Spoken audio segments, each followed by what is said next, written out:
Brian Sandalo, Sun Times.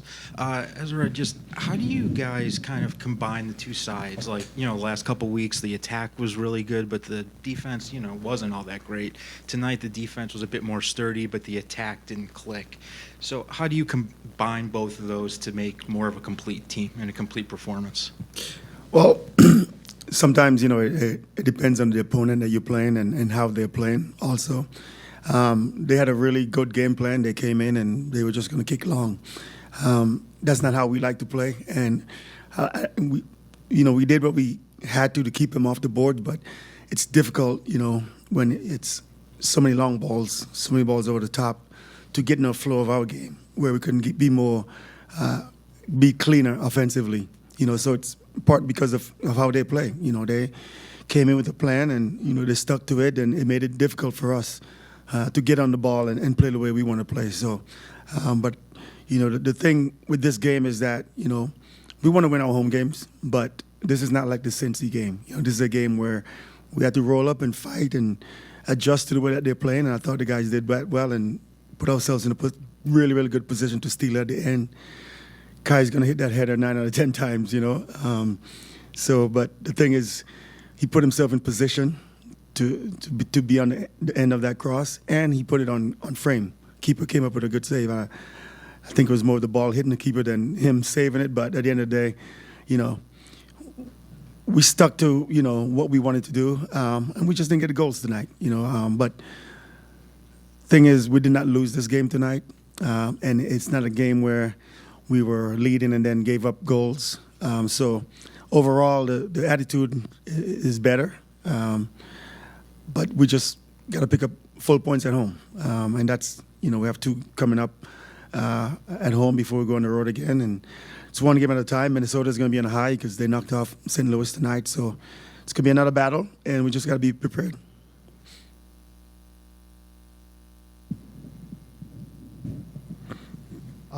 Adnan Basic, Vavel. Jonathan Dean got the start ahead of Miguel Navarro tonight. Was that because Navarro had just come back from international duty and wasn't quite 100%, or was it more rewarding Dean for a strong start to the season? And then a quick follow-up to that, we didn't see Aceves come in. Was that purely tactical, or is he still not fully fit and integrated into the team? So first, the Dean situation, it was a little bit of both. I thought Dean played really well last week, but, that compounded with Miguel traveling, playing 2 games in the past week.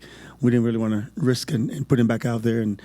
But because Dean played so well last week, we weren't hesitant to, start him again this week. And I thought he did well again tonight. With Alonso, it's in the second half, and we're at home. He's a defensive player. He's a defender. I didn't really see the need to put him in the game because we weren't trying to tie, we weren't trying to hold on to a lead or anything. We were trying to go for the win. So that's why he didn't feature tonight. Had we gotten a goal or gotten 2 and then we needed to go into a more of a defensive shape, then he would have played tonight. But tactically, it was no need for a defender on the pitch tonight. We wanted to go for the win. Joe Chatz on Tap Sports. I'm curious, Ezra, how you thought Brian did today, including after last week we talked about how he was doing a really good job of getting those passes off at the right time. Do you think he kind of went back a little bit in terms of maybe taking a couple extra touches tonight? No, not really. Even in the end there, he put the ball across to Kai.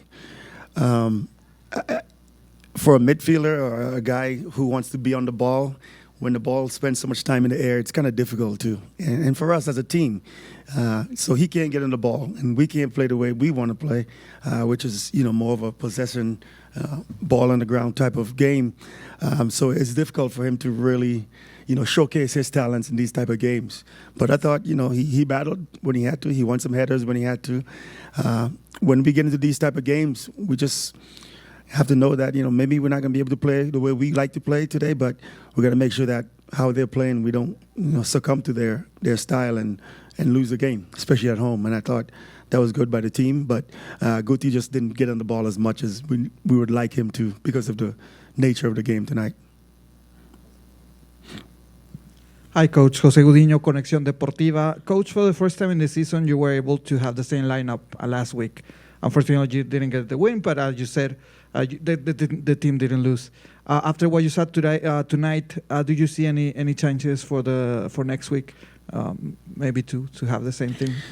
Well, it's going to play out in the week. I think we've got the team now in a position where, the competition for every position.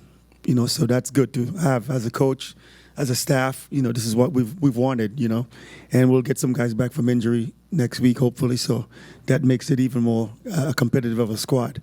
Because even tonight we were kind of lacking, some people that we could make changes with. We didn't have as many attackers as we normally would, with some guys being out. But hopefully next week we get those guys back. And, this week it's going to be a competition as far as, who's going to step on the pitch on Saturday.